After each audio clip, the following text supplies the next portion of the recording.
A messy and disappointing trading statement from Royal Bank of Scotland has got the banking sector's reporting season off to a bad start.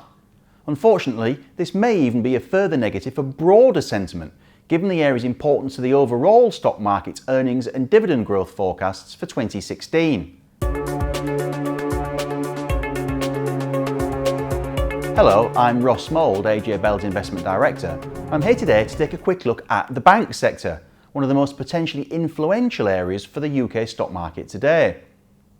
Now, shares in RBS were initially marked down by some 5% after the bank reported it would take additional charges of £3.5 billion against its profit and loss account in the fourth quarter. RBS took provisions of £1.5 billion against litigation in the US, £500 million against both goodwill and payment protection insurance or PPI claims, with the rest covering a pension scheme top-up. Now, the shares have tried to rally a bit, but even that can't obscure how bank stocks overall have quietly fallen away in the past few months. The FTSE All-Share, European Stoxx 600 and American S&P 500 banking sector indices all trade at 12-month lows. Now, this seems to reflect three things.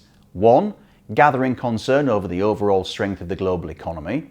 Two, the potential impact of weaker financial markets on those banks with big investment banking operations, say Barclays in the UK. And three, increasing worries over the extent to which banks have loaned money to oil explorers who are now struggling.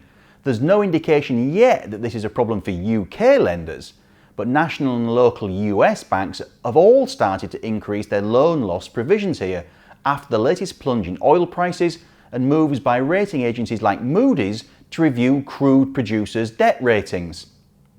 Poor performance from the UK banks could be a particular handicap for the FTSE 100 this year, even if they don't turn out to have big exposure on the oil side.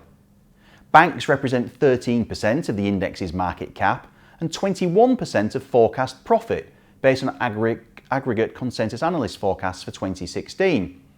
The sector, more importantly, is expected to generate 17% of forecast profit growth and 62% of forecast dividend growth for this year, thanks largely to an expected hike in Lloyds shareholder distribution.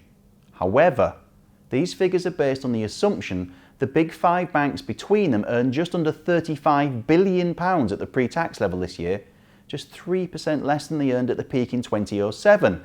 This may start to look optimistic if further provisions for PPI or litigation is necessary, or if the global economy and financial markets sustainably turn down.